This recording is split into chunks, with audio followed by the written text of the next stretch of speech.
సర్వసాధారణంగా రాజకీయాల్లో ఉన్న వాళ్ళు ఎవరైనా సరే అహంకారం కానీ పొగరు కానీ మరి ఏది ఉన్నా కూడా అది ఇంట్లో పెట్టి బయటకు రావాలి. ఇది జనరల్గా చాలామంది పొలిటికల్ అనలిస్టులు అనండి, లేకపోతే పొలిటికల్ ఫిలాసఫర్స్ అనండి చెప్పే మాట. అహంకారం అనేది రాజకీయాల్లో ఉన్న వాళ్లకు, రాజకీయాల్లో చాలా ముఖ్యమైన రోల్ ప్లే చేస్తున్న వాళ్లకు అదొక శత్రువు లాంటిదని చెప్పారు చాలా ఏళ్ల కిందటే. అయితే పాపం కేటీఆర్ సమస్య ఏంటంటే కేటీఆర్కు అహంకారం అనేది వైఫై లాగా ఉంది. అది సమస్య. ఈ వైఫై లాగా ఉన్న కారణంగా అసెంబ్లీలో కానీ, అసెంబ్లీ బయట కానీ, మరో చోట కానీ ఆయన దాన్ని ప్రదర్శించడానికే ప్రయత్నిస్తున్నాడు. ఇప్పుడు చూడండి, మనం ఎన్ని మాట్లాడుకున్నా, ఎన్ని విమర్శలు చేసినా, గతంలో అంటే 10 ఏళ్ల కాలంలో 2014 to 2023 కాలంలో హయాంలో ఎంతగా కేసీఆర్ అపఖ్యాతి పాలైనా మరొకటైనా కూడా స్టిల్ కేసీఆర్కు బ్రాండ్ వాల్యూ ఉంది. అసెంబ్లీ శీతాకాల సమావేశాల మొదటి రోజున ముఖ్యమంత్రి రేవంత్ రెడ్డి అసెంబ్లీలో అడుగు పెట్టగానే కేసీఆర్ వచ్చిన విషయం చూసి, కేసీఆర్ తన కుర్చీలో కూర్చొని మనతో విజువల్స్లో చూశాము.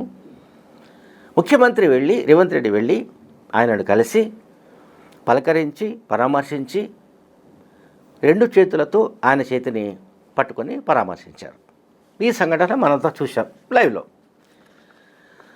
అయితే ఆ సమయంలో రేవంత్ రెడ్డిని ప్రతిరోజు రేవంత్ రెడ్డి పైన దుమ్మెత్తి పోసే జగదీష్ రెడ్డి కావచ్చు, మాజీ మంత్రి, అట్లాగే మాజీ మంత్రి హరీష్ రావు కావచ్చు, చాలామంది ఆల్మోస్ట్ తలసాని శ్రీనివాసరావు దగ్గర అందరూ లేచి నిలబడ్డారు. నిలబడిన వాళ్ళు ఎవరైనా ఉన్నారు అంటే అది కేటీఆర్ పక్కన కూర్చున్న కౌశిక్ రెడ్డి. వాళ్ళిద్దరు మాత్రం లేచి నిలబడలేదు. ఇప్పుడు ఆ లేచి నిలబడని వ్యవహారం సోషల్ మీడియాలో పెద్ద ఎత్తున వైరల్ అవుతుంది. ఏమిటి కేటీఆర్కి అహంకారం అని? కేసీఆర్ కూర్చున్న రో నుంచి 4th రోలో ఉన్నాడు కేటీఆర్, కౌశిక్ రెడ్డి. బహుశా కౌశిక్ రెడ్డికి కాలికి గాయమై ఉన్న కారణంగా ఆయన లేచి నిలబడలేకపోయాడా, లేకుంటే లేచి నిలబడదామనుకుంటే కేటీఆర్ లేవలేదు కనుక తానెందుకు లేవాలని అనుకున్నాడా? ఒకవేళ లేద్దామని అనుకుంటే కేటీఆర్ అని ఆపాడా మనకు తెలియదు. వాళ్ళిద్దరు మాత్రం కూర్చొని కనిపించారు. ఇప్పుడు దీన్ని ఎట్లా అర్థం చేసుకోవాలి? బీఆర్ఎస్ పార్టీ అధినేత, మాజీ ముఖ్యమంత్రి, ప్రధాన ప్రతిపక్ష నాయకుడు అసెంబ్లీకి వచ్చిన సంగతి తెలిసి ఆయనను చూసి సీఎం రేవంత్ రెడ్డి స్వయంగా ఆయన కూర్చున్న చోటుకి వెళ్ళగానే కేసీఆర్ లేచి నిలబడ్డాడు.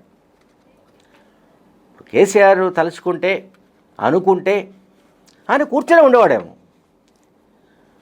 కేసీఆర్ అంటే 4.5 దశాబ్దాల రాజకీయ అనుభవం కానీ 2 ఏళ్ల పాటు 2 టర్ముల పాటు ముఖ్యమంత్రిగా పనిచేసిన ఇది కానీ ఇవన్నీ ఎన్నో విధాలుగా కేసీఆర్కు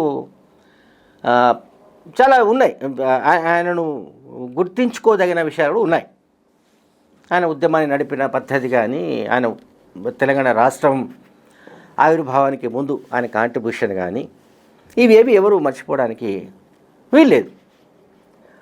అందువల్లనే ఇక్కడ అధికారంలో ఉన్న ముఖ్యమంత్రి రేవంత్ రెడ్డి కానీ, ఆయనతో పాటు మిగతా మంత్రులు, శాసనసభ్యులు కూడా వచ్చి కేసీఆర్ను పరామర్శించారు. కేసీఆర్ అసెంబ్లీలో ఉన్న వాళ్ళలో నాకు తెలిసి బహుశా వయసు రీత్యా కూడా సీనియర్ రాజకీయ నాయకుడిగా భావించాలి. అండ్ ఇక్కడ వారసత్వం గురించిన చర్చ కూడా జరుగుతోంది. వారసత్వం ద్వారా పదవులు సంక్రమించవచ్చు, ఎవరు కాదనడానికి లేదు, సంక్రమిస్తాయి. కానీ ఆ పదవులకు వన్నే ఎప్పుడు వస్తుందంటే, ఆ పదవుల్లో ఎప్పుడు రాణిస్తారంటే ఖచ్చితంగా ఈ గౌరవ మర్యాదలకు సంబంధించిన విషయంలో వ్యవహరించే పద్ధతిని బట్టి ఉంటుంది, వాళ్ళ ప్రవర్తన బట్టి ఉంటుంది. ఇప్పుడు కేటీఆర్ మనస్తత్వం ఏంటి ప్రజలందరికీ అర్థమైపోయింది. అసెంబ్లీ సమావేశం లైవ్లో ప్రతి ఒక్కరు చూస్తున్నారు, తెలంగాణ సమాజం చూస్తుంది. కేటీఆర్ లేచి నిలబడలేదు అనే సబ్జెక్ట్ ఇప్పుడు వైరల్ అవుతుందండి. అంటే కేసీఆర్ లాంటి మనిషే ముఖ్యమంత్రి రాగానే అక్కడ ముఖ్యమంత్రి అంటే ఎవరు, రేవంత్ రెడ్డి ఇంకొకరా కాదు, అక్కడ అదొక ఇన్స్టిట్యూషన్, అది ఒక సంస్థ, ఒక వ్యవస్థ. అది ముఖ్యమంత్రి సీటుకు, ముఖ్యమంత్రి స్థానానికి గౌరవం ఇచ్చి కేసీఆర్ నిలబడ్డాడు. నన్ను అడిగితే కేసీఆర్ లేచి నిలబడాల్సిన అవసరం కూడా లేదు. ఆయన కూర్చొని ఉండొచ్చు, రేవంత్ రెడ్డి వచ్చి ఆయనతో షేక్ హ్యాండ్ ఇచ్చి వెళ్ళిపోవచ్చు, ఎట్లా ఉంది మీ ఆరోగ్యాన్ని మాట్లాడిపోవచ్చు ఒక నిమిషం. కానీ రేవంత్ రెడ్డి ఎప్పుడైతే తన దగ్గరకు వస్తున్నాడో ఆ చూసిన వెంటనే కేసీఆర్ లేచి నిలబడ్డాడు. అది కేసీఆర్కున్న గొప్పతనం. ఏదైనా కావచ్చు, రాజకీయాల్లో తనకు రేవంత్ రెడ్డి బద్ధ విరోధి కావచ్చు, రేవంత్ రెడ్డి కారణంగానే తమ సామ్రాజ్యం కూలిపోయిందన్న భావన కూడా ఉండొచ్చు, తాము ప్రతిపక్షంలోకి వెళ్ళిపోయామన్న అభిప్రాయము ఉండొచ్చు. ఏది ఉన్నా కూడా మళ్ళీ ఎన్నికలు వచ్చే వరకు ఇటువంటి సత్సంప్రదాయం కొనసాగాలి. రాజకీయాల్లో ప్రత్యర్థులుగా ఉన్నంత మాత్రాన ప్రతి సందర్భంలో కూడా కత్తులు తీసుకొని పొడుచుకోవాల్సిన అవసరం లేదు. కత్తులు ఇన్ ద సెన్స్ మాటలతో యుద్ధం చేయాల్సిన అవసరం లేదు, ఒకరినొకరు దూషించుకోవాల్సిన అవసరం లేదు. ఎన్నికల టైంలో ఓకే, ఎవరైనా మాట్లాడవచ్చు. ఒకరు 5 అంటే ఇంకొకరు 10 మాట్లాడవచ్చు, దానికి ఎవరు అబ్జెక్షన్ చేయరు. అయితే కేటీఆర్కి సంబంధించిన సమస్య ఏంటంటే ఆయనకు ఇటువంటి సిలబస్ లేదేమో అనిపిస్తుంది. అంటే ఆయన సిలబస్ ఇది కాదేమో అనిపిస్తుంది. నేను చెప్పినట్టుగా ముందు అహంకారం అనే ఏదైతే ఇష్యూ ఉందో అది పాపం ఆయన చుట్టూ వైఫై లాగా ఉంది. ఇప్పుడు ఆయన ఏం చేస్తాడు పాపం, మరి రేవంత్ రెడ్డి అసలు నేను నిలబడమైంది అనుకున్నాడు.